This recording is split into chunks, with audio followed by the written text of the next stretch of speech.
Hey, thanks for having me over today. My name is Jeff Bronstein. I'm a product manager at Spectra. And like Dave said, I'm going to talk to you about some affordable storage options and archive for eMAM, how we can work together. As we all know, there's been some really rich, engaging content created in the media and entertainment industry over the last few years due to the incredible technology that's been available.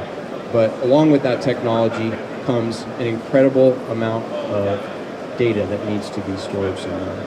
The video file technology is changing, number of frame rates, the resolution has gone up. You can easily create terabytes of data per hour with some of the technologies that are available.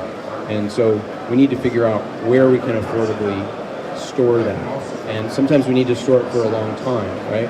Ideally, we're going to want to keep media until the cost to store it is greater than the value, right? So if we can get the lowest storage cost possible, we'll be able to keep our assets longer and make more money off of them, right? So that's the question, where do we store them, right? Do we want to store everything on Tier 1 enterprise production disk? Obviously, that's an option, but it's not going to be very affordable over the long term, right? Do we put it all to the public cloud? Well, that's an option as well, but there's disadvantages there. Over the long term, it's not going to be the most affordable option, especially when you're pulling that data back. And of course, you've got performance issues typically in terms of moving that data back and forth. And a lot of people want to be able to control it themselves and have it in their own house. So what about digital tape? Digital tape is widely used in this industry. It's pennies per gigabyte to store video on tape. It's also going to be highly reliable, right? It's the most reliable storage medium for files, for data. However, in the past, there's been a lot of steps involved in moving data over to tape. And so Spectra, which makes our deep storage and converged storage solutions, wanted to come up with a way to make tape easier to use. The challenge in the past is that we had our tape libraries, which we're very well known for. We spend a lot of R&D, continue to make them the best that they can be, best in the industry. And we've had data that we wanted to help our customers move onto this very affordable, reliable tape medium. In the past, we've used some partners to do that, and they've done a good job of moving that data. And it's got to be pretty complicated software, though, because the software has to talk to each drive in the tape library. And so that's a pretty tall order to ask a company to do. And so, rightly so, they've needed to charge a little higher price to get their profit from that product. And so we wanted to open the door a little bit, if you will, to this storage and make it easier to use for everyone and lower the bar, if you will, to get onto this archive storage. So what we did is we introduced a new product, and we call that product Black Pearl. Black Pearl is a gateway. It actually uses object storage, and it sits in front of the tape library, and it does all that complex communication to the drives in the tape library and really simplifies the front end of this deep archive storage target. So instead of having to write a complex software package that talks to each individual tape drive, I can now write a software package that talks to one interface, and we call that Spectra S3, which, as the name implies, is a flavor of the standard S3 protocol popularized by cloud providers. And now we can have somebody like our great partner eMAM build a software utility that interacts directly with that Black Pearl using S3-like commands. And so it was a much lower bar for the eMAM team to be able to do that. It would have been a very tall order for them to write archiving to talk directly to the tape library. So by doing this, we've really lowered the cost of archive storage by providing this interface and reducing the complexity. And so that's the Black Pearl product that we introduced, and the tagline for that is store massive data forever. So we introduced Black Pearl first with tape, but now we've added other storage targets behind it. So in addition to the tape, as you see on the right, and by the way, we can also eject copies from the tape library and take them off-site, we now provide a power-down disk system called Arctic Blue, which allows people to have a disk target that's more like a nearline archive, and it's very low cost. It uses a lower cost set of drives, but it's highly reliable, and that's a really good option for nearline or when you just need to get the data back a little faster, but it has a very affordable cost model. We also have online archive for if disk always needs to be on, fast, and available. We have the online archive, and we can also copy to the cloud. We'll talk a little more about these targets and how you get data to them in a minute, but we have an engine called Advanced Bucket Management, our data policy engine. We'll talk about that. In terms of Black Pearl ins and outs, on the back end of Black Pearl, it's going to have its storage targets, and it'll use whatever type of networking technology it needs to talk to those. Fiber channel for a tape library, SAS for the disks typically, and HTTP for the cloud.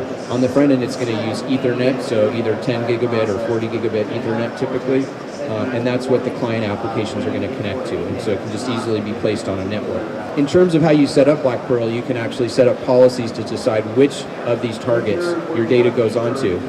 So when one of our partners like eMAM archives data to Black Pearl, they just put it in a bucket, and Black Pearl takes care of where that data is stored, and that's set up by policies the customer sets up. So eMAM, when it archives something or asks to have it restored, it doesn't care where it's stored. It just knows that when it asks for the file, it'll come back. That's all that it needs to know. So when I can set up a policy like this in a bucket, where when I move files to it, I can actually have them go to 4 different locations. So I can set a policy up where maybe I want it to go to the fastest tier online disk for 30 days, and then I can use the nearline Arctic Blue disk, and it might stay there for 2 years. And then I can use two tape rules: one tape that would stay in the tape library, and another tape copy that would go out of the tape library that would be ejected and could be taken off site. Notice that when I put data into the bucket, it immediately went to all 4 locations. And then as time goes on, it will expire from some of those locations. So after 30 days, it'll go away, for example, from the online disk target in this case. But now Black Pearl always knows to pull the data back from the fastest target possible. So in this case, it could be the nearline target. That way it always, again, eMAM or another application doesn't need to know that though. It just calls in and Black Pearl will automatically deliver it from whatever it lives. So this is a really great solution now. We have this integrated solution, Black Pearl and tape, or Black Pearl and disk with eMAM. It's a really great solution, just 2 vendors, and the solutions are tightly integrated and been certified by Spectra and several customers using it. So this is a really great archive option with eMAM. So what about nearline files or ingest files, things that I need a place to put them temporarily until I can work on them? Maybe I have cameras coming in from the field and I want to put them on a place. I don't need to process them just immediately, but I want to put them somewhere, and I just need them as a storing place, right? So that what we also have as another product is our NAS solution. So instead of having this cloud type interface like we talked about with Black Pearl, we have a product called Verde, which provides a NAS interface. We're not your production enterprise storage, but we can provide everything below that. So Verde is like mid-tier all the way to tape, which can be your deepest and we would say coldest archive. In terms of Verde, our main message is here, it's very affordable. We use a variety of drives, which we'll see in a minute, all the way down to a very affordable archive drive. It's very simple to set up and provision. It's highly flexible in terms of how you set it up. It's extremely reliable. We have 4 different levels of data protection, from checksums to rating the drives, to having replication to another site, to being able to make a tape copy. Those are all very important things to protect your data. And we can provide Verde for as low as 7.5 cents a gigabyte. So again, where we are focused on with Verde is the mid-tier, right? So this is anything that you would maybe not want to have running on your production storage system. So this is what we call tier 1 plus or tier 2 all the way down from there, right? So the Verde fits that solution. And with the different types of drives it has, it can be used in a couple different places.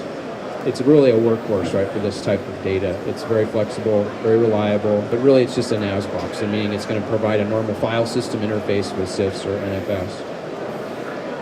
You can start as low as 48 terabytes in a 2U box and go all the way up to 7.1 petabytes in a full rack. We typically work with 1 master node, and then you have expansion nodes beyond that. So it can be very affordable to expand. We have CIFS and NFS are supported, and we can mix and match different types of drives. It's the enterprise drives, which we can do enterprise SAS drives. That's our most common.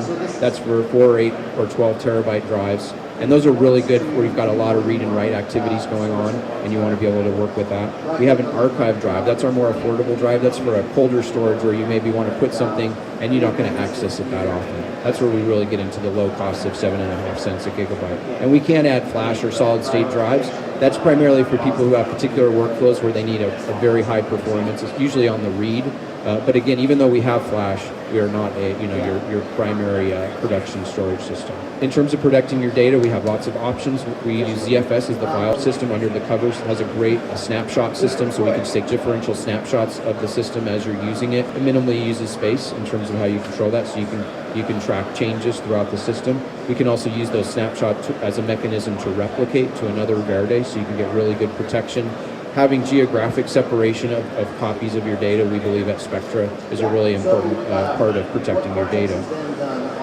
We can also send a disaster recovery copy to the cloud or spin down disk via our Black Pearl tool, which we'll see in a minute, and the tape out, which you'll see. We can mix and match the drives. You can start with a single chassis, and then we can put the different types of drives, whether it's flash, enterprise SAS, or the archive drive. The chassis you buy, the expansion chassis, will either be an archive drive chassis. That's where we stack the drives vertically. We can actually fit 96 of those drives in one 4U unit, so it's extremely dense. And then the chassis for the enterprise drives are up to 528 terabytes, and the archive drives go up to 768. So up to 10 chassis with the archive drives in one rack, we can get up to 7.1 petabytes.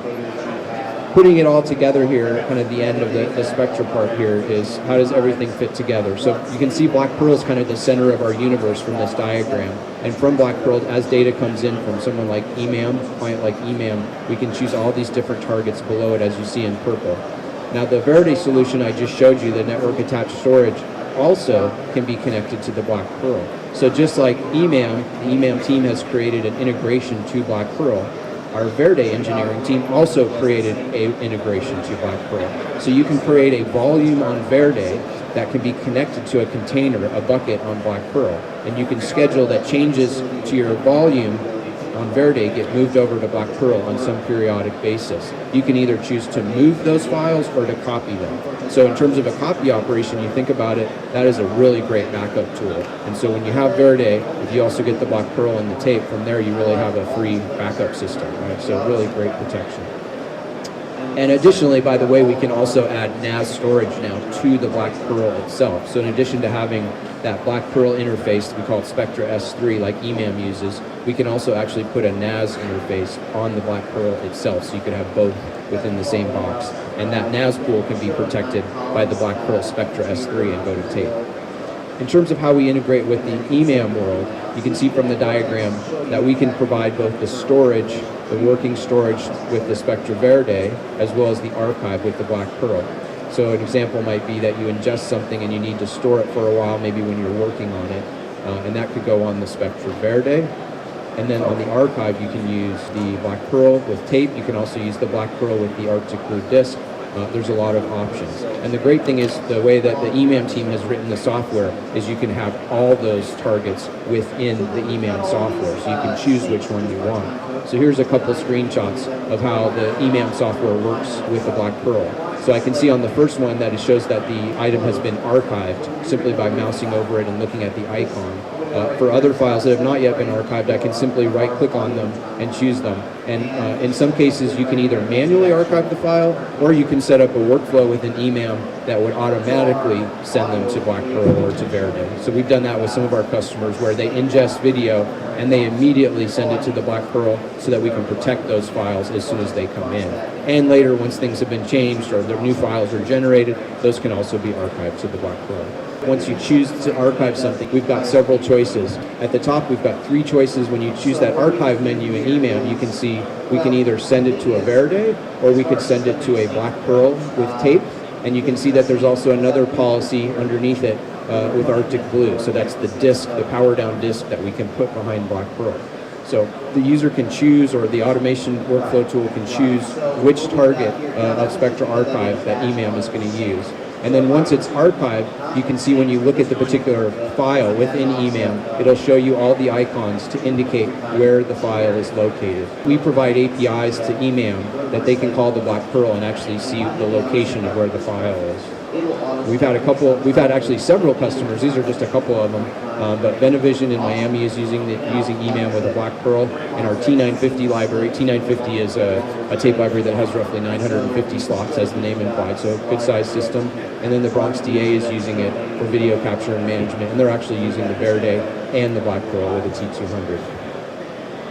So a really great solution overall.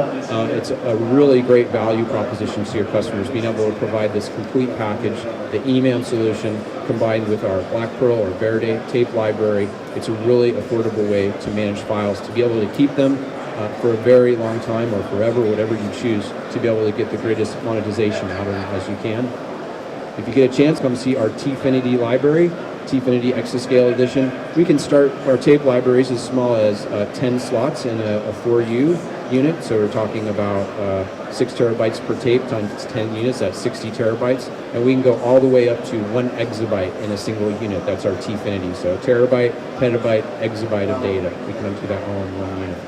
So thanks a lot for the opportunity to speak, and see you soon. Let me know if you have any questions. Thanks.